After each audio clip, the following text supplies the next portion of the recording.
Monsieur le Président, Monsieur le Ministre, ma question portera sur l'unité CRS 8, déployée de manière très violente lors des révoltes urbaines, mais aussi lors de la marche blanche organisée pour la mémoire de Naël à Nanterre. Cette brigade a été créée en 2021 pour intervenir selon des méthodes plus répressives et avec un équipement plus léger, lui permettant d'aller davantage au contact. 2 rapports confidentiels révélés par la presse font état de dysfonctionnements récurrents au sein de cette brigade, pointant notamment l'affectation de jeunes policiers incapables de faire du maintien de l'ordre, car encore inexpérimentés. Dans l'un de ces rapports, le commandant, ancien membre de la Marine nationale, vous a demandé de solliciter cette brigade uniquement lors des situations dégradées ou de haute intensité, sans quoi ces hommes éprouveraient, je cite, une frustration.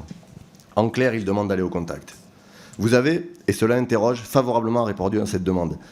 On comprend bien que la CRS 8, qui en quelque sorte est votre brave M, pour reprendre les propos d'un préfet cité dans Mediapart, est intervenue dans les quartiers marseillais après les fusillades meurtrières d'avril, à Mayotte lors de l'opération inqualifiable de Wambouchou, avant d'être rappelée lors des révoltes urbaines suite au meurtre de Naël.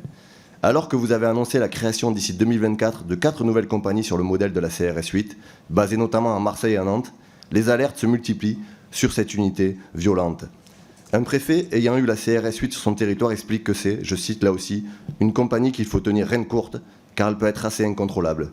Un gradé présent à Mayotte, où des membres de la CRS 8 ont tiré à 12 reprises à balles réelles, rappelle qu'un bon maintien de l'ordre est celui qui se passe bien et déplore les réponses répressives apportées qui ne résolvent pas le fond du problème.